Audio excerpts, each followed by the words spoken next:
All right, everyone. Welcome to the show today. Today, my guest is none other than the leader of the sales rebellion, Dale Dupree. Dale, how you doing, man? What's up, Billy? How's it going, man? Good to see you. Thanks for having me here today. Yeah, dude. Great to see you. I'm excited to have this conversation. Um, we're going to talk about getting back to the human side of sales, not just cranking through numbers and just dialing for dollars, and how you believe we can do that, and then what you teach people.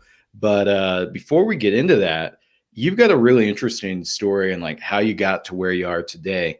And I'd love for you just to share that story of everything you were doing to get to doing this.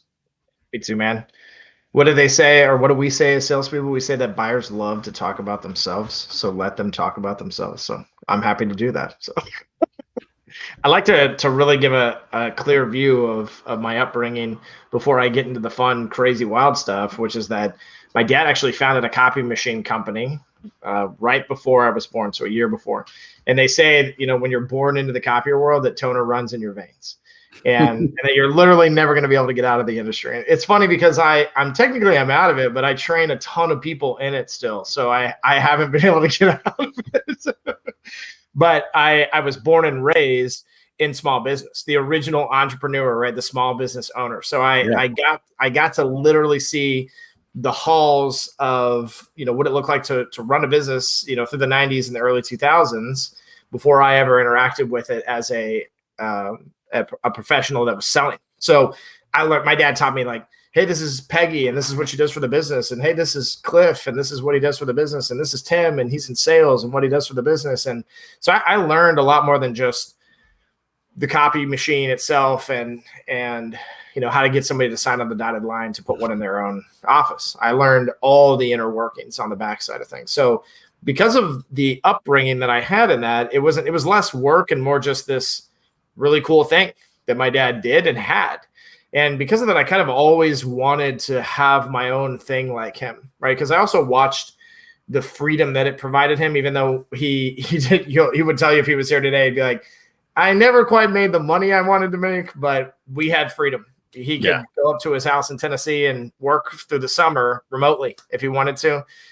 He could spend Christmas at the same cabin. He could take a trip down to the Keys if he wanted to for a weekend, take my mom, there was a lot of flexibility in being a small business owner. So I desired that for my own life. So when I got a little bit older, I actually had the opportunity to play music. So I had been in a band since the time I was about 15. And at this point I was about 17 and we started to create and draw out our first tour that we were going to do on our own dime that we created ourselves.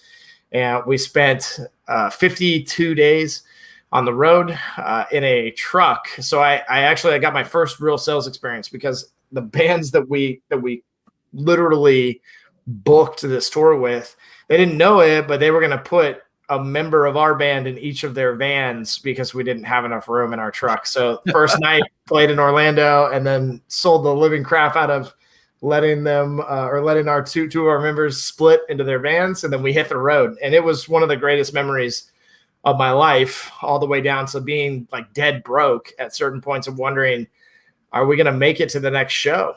Yeah. And we did. And we got home and we had dozens of record label offers. And I got to really see like what hard work does. I got to see what it looked like to go to a strange place in a strange room with a bunch of strange people that I didn't know, and how to cultivate relationships, how to build an audience, how to create a prompt and a desire also to be involved with something that they didn't know about. And further than just like being in the moment and experiencing it, but then taking it, like connecting with us on social media. And at the time, social media was MySpace.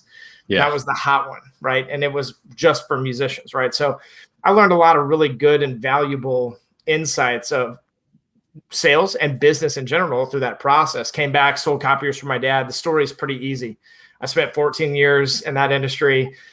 First two sucked. The next two after that were groundbreaking, record-breaking years, which led to my father selling his business, which led to the next decade of my reign of terror, as my dad liked to call it when he was still here, which was just me going out and just crushing the industry, eventually becoming a VP of sales, developing the brand of the copier warrior, and having a lot of fun doing it, building a community, and not just having a bunch of clients that bought from me, right? But developing and building friendships and maintaining something that was sustainable outside of them stroking a check for a piece of equipment. So I had a different upbringing. I had a different experience, going into college, it was touring the United States in a van, and I had a great B2B upbringing as well too, in my start to my career. And here I am now 2 years in at the Sales Rebellion, training teams all over the globe to sell better.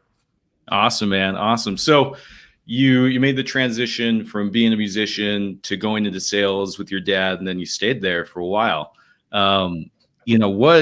When I think of like selling copiers, I instantly kind of think of The Office, selling paper as well, and you see those guys and they're just like, get on the phone, let me reorder, 50 reams of this or that. How do you stand out in a world that's just kind of like, it seems very price driven and just like, okay, like what's the cheapest option that I can get that'll work for me? How do you escape that?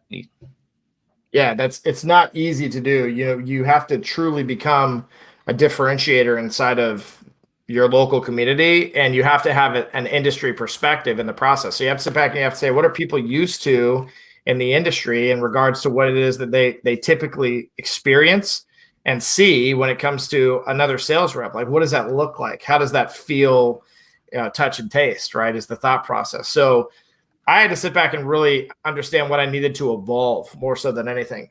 What I recognize is that there are mediums, and really like it's the phone and it's a business card. If you're stopping in, like those are your mediums, right? That's it. People would tell you in industry, they would tell you, white papers or free ebooks, or I feel like a lot of those things are ploys and gimmicks. And I don't mean that in disrespect, but I would say that if I go to a website and someone says, yo, I've got these 7 secrets that are going to make your business so much better, just give me your email address. Yeah. Immediately, I'm kind of just like, oh, I don't know if I want to do that anymore. This does not seem like a thing that's going to actually help me. It's going to upsell me as much as it possibly can. And that's not what I want. So if I'm a buyer and I'm looking at the copier industry and I'm thinking, what is it that typically I experience when a copier person calls or comes in the front door? I started to basically reverse engineer that process. I started to say, well, what kind of outcome do I want? And if this front end activity that I'm doing isn't resulting that outcome in an efficient manner and really in a measurable manner that's outside of like you did 100 calls and you got 1 appointment, that's a crap measurement. That's not a good measurement. Even if it is consistent, it's a bad metric. Okay, because if I'm going to do 100 calls, unless I get 99 voicemails, right, I better get 1 appointment, right? Like that has to be the outcome, right? So the thought process is, well, how do I make 10 calls? So I evolved the thought process. So like this is one of my original business cards right here. Not a lot of people have actually seen this. This is one of the first times I've ever shown it on a show. Actually, we'll zoom in on this. Awesome. So this right here is literally one of my first business cards that I ever created. So you see Connectivity Business Systems. For anybody out there that is of the Christian faith, you'll actually know something in the C, B, and S that was pretty unique that I thought was cool that my dad put into his logo. But on the back side of this is where my brain started to get to enter into the marketing side of my father's company. So on the back of these cards, we had all these little quotes. This one in particular was, "Don't worry, I got your back covered." And we put ups in parentheses because we were a managed IT service organization and a copier sales organization. So we did backups particularly for people that had servers and needed that on-site, off-site support. Yeah. From there, I evolved into this business card. This is another one that not a lot of people have gotten to see. Let's get it. Come on, baby. Come on. There we go. So this is a baby on top of a copy machine that also has pancakes on the finishing equipment gear on the left-hand side of the device. And then it's got a coat rack and it's got an espresso machine in the middle, and it has an oven baking a turkey down at the bottom. And on the backside, it says, "I could make your life easier with the right copier solution." Yeah, super simple messaging, super simple concepts. But did you notice there was a tear in the top of this one? So there's a tear in it for a reason. So I had a business card, which I don't have anymore. Gosh, I wish I had it. I just used them all, and I never thought that one day they'd be relics, So, but I used to have a business card that I would tear down the middle, and I had a tear basically etched into the card. So sometimes I Okay. would hand it to people and it would say tear here. And it would just have my information on one side, my name and my number and my email. That was it. And then it would say tear here on the other side. And so you saw the little tear that was in this card because I used to pre-tear the cards and say, hey, I started to rip it up because we both know that's what's going to happen anyway once I leave it with you, right? So I had all these interrupt mindsets and concepts and interrupting marketing pieces that people would put their hands on, which later turned into this foam brick, which was one of my favorites as well too, where we would hand that foam brick to people with this instruction manual of a person throwing that brick at a copy machine and tell individuals, we know that you hate your copier, basically. Yeah. So if you think about the evolution of what I did there, that I started with this ideology of like, what's something small I can do? And like, when you look at the back of my card and you read, don't worry, I got your backups covered, you laugh a little, or you think I'm a nerd, but you also go, I kind of need that. Yeah. At the same time as well too. I love this. It reminded me of, I used to be in real estate. And so I'd be hiring like plumbers, electricians, things like that. And grew up doing that with my dad and my grandpa. And there was a plumber that did some work for me and he gives me his card afterwards. And on the back, it says, your crap is our bread and butter. And I don't know if I ever hired him again, but I remember the guy's name. I mean, if I really, I was like, dude, I probably would not even have remembered his name unless he had that. And I was like, that is hilarious. But it's the same concept, like be different, stand out, like have fun with it. I love we got your backups covered. That's that. I would remember that. Awesome, man. Keep going. I hate to interrupt. You're doing a lot of good knowledge on us. I love that. I love that because I'll tell you why that works. Because it's funny, but also like it's the thing you don't want to deal with and causes the most problems. Like when you think of like let's say you have an RV and you got to drain the old ones where you have to drain the pooper, right? Like, oh yeah. If there was a guy that did that for you and he was using that kind of advertising in your mind, you would go, that it's a problem and I don't want to deal with it. So as we evolved into things such as the brick or the all-in-one copier, even the messaging on that, if I could make your life easier with the right solution. Nobody ever felt like they had the right build out of a device. Yeah, it does this, but it doesn't do that. We couldn't get it to do this. It can do that. They promised it would do this and it never did it. So lots of little white lies. And we were uncovering basically through building relationships and getting different responses from people inside of our target market and our community to evolve this ideology around that the interrupt has to be more than just a unique instance. It has to also back up the problem that you help the prospect fix. And it has to take on common assumptions that people make of sales as well too. And it has to create a familiar place, right? So it sounds like a lot, but it really isn't. It's one stream of thought and it keeps people from asking all these questions and getting convoluted and eventually just deciding not to pick up your phone call or not to dial you back or not to accept an appointment, right? But instead, these types of activities and items cause people to just email in and say, hey, I'm ready. When do we meet? And those are the kind of results that we were getting from it. And because of that, we took it to the next level. Eventually there were 6-foot cardboard cutouts of me or baseball bats with big old nails in them that was like, place the copier here. Like we did all kinds of crazy stuff. Awesome, man. Awesome. So, I think that just lends itself into what we wanted to talk about, like being more human in your sales. So what do you think we're missing? Like, let's just blanket, sales in general. Where are people missing the mark? Because I know like right now, most SaaS companies, you think about, okay, I got my MQLs coming in off the website or wherever I'm getting those from. Then my sales reps, they're emailing, they're dialing, we're setting demos or discovery calls. And then they're an op or not, and then we move them through or they drop out. Like it's kind of, we got to have some process in place, but how do we get back to more humanity in that process? See, I love this subject because I think it's a lot simpler than we make it. That when we create and design this process, we're always looking for these specific triggers, right, that are going to move people along in that process. And that's kind of the problem about this idea of a funnel in general, is that we, especially as sales leaders, if there's a sales leader involved in the process, period, we're always looking for metrics. Well, what they say? Well, what was the last email they sent? Well, how did they sound? Well, did you ask them this question? How did they answer it? Those things are it's unrealistic to expect that every person's going to answer and react the same way. When someone says to me, when someone uses the Chris Voss mirroring method with me, I know exactly what they're doing. And I tell them the brutal truth to the point that like, it's really hard for them to say anything back that puts me deeper into the funnel. Because when I hear it, I go, oh, you didn't like my answer because it wasn't straight enough. So here, let me give it to you straight as hell. And I lay it down, right? So it's different. And to me, like, you're giving me permission in that moment to be more human and to be more authentic.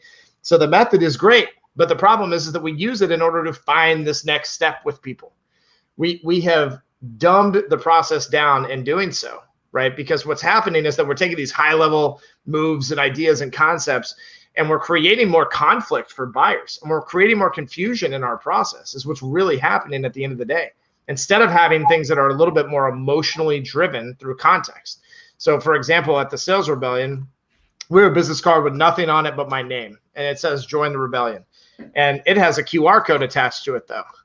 And that QR code, when you scan that thing, it goes to a full-on experience if you take the time to do it. And the reason you would take the time to do it is the way that I get that card to you, right? That card shows up in a box that's like 18 times the size of the freaking card, and it's the only thing in the box. And so at this point, you're like, what's happening? So either you're going to Google my name or you're going to scan that QR code. And one of those things is going to give you a desirable experience. That experience will translate into the funnel before they ever get into it. Because the person at the very front end is going to say, this is why I'm calling.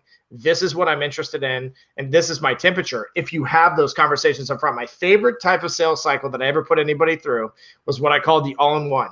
And the thought process is that if I could get you to call me back because I just dropped a card off of me and Chuck Norris beating up a copy machine, that I could ask you really straightforward, epic questions that would literally not waste your time and not waste mine.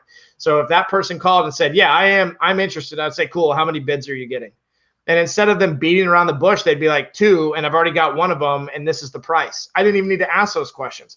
Not that I needed that kind of information in the first place, but that transparent, very straightforward interaction occurs when you give people something that they desire to get from an experiential standpoint, and when you treat them on this level that they've never been treated. So when you get them on the phone, instead of doing all these things and saying things like, well, listen, I don't know that we're going to be the right fit. Like, I'm not saying that's a bad line, but buyers are used to hearing that kind of crap, right? Yeah. So instead saying like, hey, so you called me, you must think I'm a good fit for you. We need to figure that out. But why do you think that? Is it just because you liked my card, or did you do a little research? Are you having some problems? What's going on that's bigger than just this was funny and you dialed my name, right? And by having that clear, concise communication with people, we just create something completely different. It's like taking the funnel system and basically condensing it down to one interaction that then defines the system that we're going to put them into up front, and it's their choice to begin with to get in there. And then if they deviate from it, that's where we nuance our process. So if we've given people an experience so far and they're doing things like ghosting us, then you send them a Casper in the mail, or you send them a milk carton with their picture on it that says missing in an email or a text message. And you just let them know, like, hey, I just don't want to chase you. I don't have time. I don't want to do this. Please, for the love of God, just tell me no. I'm good with that, right? But I'm not going to be able to sleep for weeks at a time if I'm just sitting here thinking, why won't they get back to me? So thought process, being how do we give people experiences that they desire through the process to either keep them going through the funnel that is a very basic concept, really that we've muddied up, right? Which is that someone has intent. They see a product that you can provide to them that fixes problems, provides the value they're looking for, and they close, right? Yeah. Dude, I love it. I love it. Like, if somebody sent me a Casper the Ghost, I'd be like, oh yeah, I did forget to get back to you, and I have been ignoring your email. And so I'll just tell you, like, I'm not interested, or it's on hold, or whatever, I love it, man. So tell me a little bit about, like, so you started the Sales Rebellion where you're teaching people how to do this. So, like, what kind of companies do you work with? Like, what does that process look like when you're working with somebody? Yeah, so we work with SMBs, we work with enterprise organizations. That it's a myriad of organizations as well too. Inside of there, from vertical standpoint, major league sports teams down to financial advisors. Of course, we help copier people and SaaS Yeah. and tech in general. We love the tech world. But what it looks like is that we're a sales training organization. We teach the Rebel Way. That's the number one, proven process inside of our own systems. But Yep. we like it when people bring their own flair and flavor. We like it when someone uses something else that they're already good at, and they've used it to fix a problem they're having, and they bring us something specific. We need help here. Right? Yep. We don't care about that kind of. We're not here to tell everybody that everyone that's come before us is dumb and doesn't know how to do sales training. We're here to meet people where they are in their gaps and to fill those voids for them. So our thought process is exactly what I just said. We meet people where they are inside of our sales training entity and organization. That goes for groups of people, so teams inside of organizations, all the way down to an individual contributor that just needs a little extra oomph and has a spending budget for sales training. Like, we provide those types of services for individuals as well too, because we believe that individual contributors are the future of sales at this point. So many people are talking about how sales is going to be gone in 5 years and it's all going to be automated. And yeah, it will be if we continue to cull the herd, and then the good people that we're not culling, create disdain toward our organizations or our leaders, through our actions and the way that we're treating them in the first place. Eventually, sales will suck to the point that a robot will take it over. But we believe if we can impact an individual human being, and that goes for more than just their business walk, it's their personal life, it's their goals, it's the things that they want to achieve and desire to get to in life. If we can tap into those pieces of their puzzle, we can create human-centric sellers that will beat a robot any day, just like Dwight Schrute on The Office in that one episode when he sells more paper. So, dude, that is awesome. When Dwight beats the website, isn't it the website? He's like, I'm going to sell more than the website.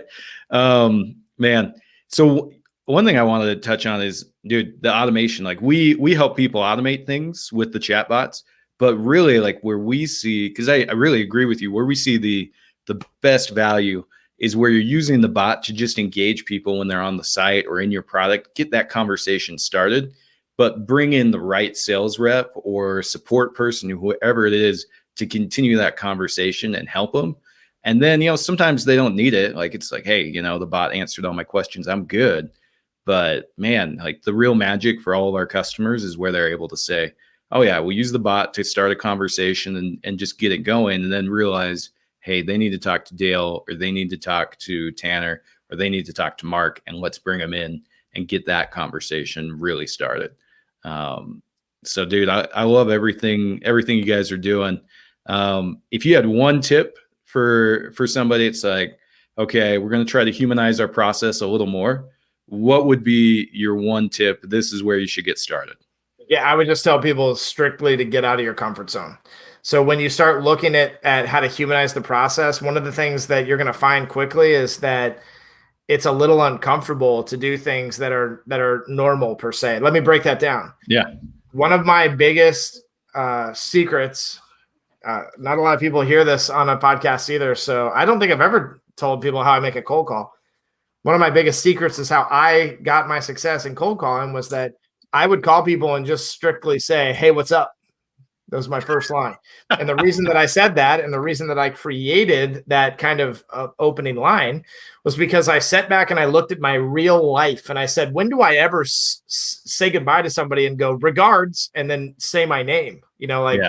So why the heck do we do that in an email signature in the same manner, right? Like, why not drive more conversation? Why not be more relevant? Why might not give experiences, and why not be who we are normally? So when I would pick up the phone, I would, you could say anything. Thank you for calling so-and-so, blah, blah, blah. How can I direct your call? Hey, what's up? Literally how I did it every single time. And because it's me and it's authentic and it's radical, people respond to it. So I would just literally tell people, get out of your comfort zone. Your comfort zone is what's holding you back from your comfort in business, right? Is what I should say. Like this business box that people put themselves in that doesn't exist. It's not even real. We have to, as a society, get away from that concept. People saying business is business, right? It's not personal. Like, I just It want is to argue personal. that all day long, right? Like, Yeah. all the smut that happens inside of business and all the Bernie Madoffs of the world. And I mean, like, how is that good? How is that appropriate? How is that okay? Like, if we were more personable, if we were more human, we would never have to make that comment in the first place to justify anything, because we'd always be honest and always be authentic. Yeah. I love it, man. I love it. So before we wrap up, if people want to get a hold of you, Dale, and continue the conversation, what's the best way for them to reach out? Yeah, great way to reach out is go to the website, thesalesrebellion.com or salesrebellion.com. If you like content, definitely check out linkedin.com/IN/copy warrior. I post daily. I'm on every social platform. You can DM me on any of them. It's at Sales Rebellion. I'm on TikTok, Twitter, Facebook, Instagram, YouTube, you name it. But really, you can find my cell phone. If you just Google my name, a lot of the time people will find my cell phone number. It's out there for people to try and grab. If they're really that interested, they'll find it. Shoot Yeah. me a text, give me a call. You'll love my voicemail when I send you to it. You'll laugh your butt off. But please, like, find me. We got a free Slack group that's on our website. We got all kinds of different ways for people to come and just be a part of the Rebel community. And we invite anyone and everyone to come and join. Awesome, man. Awesome.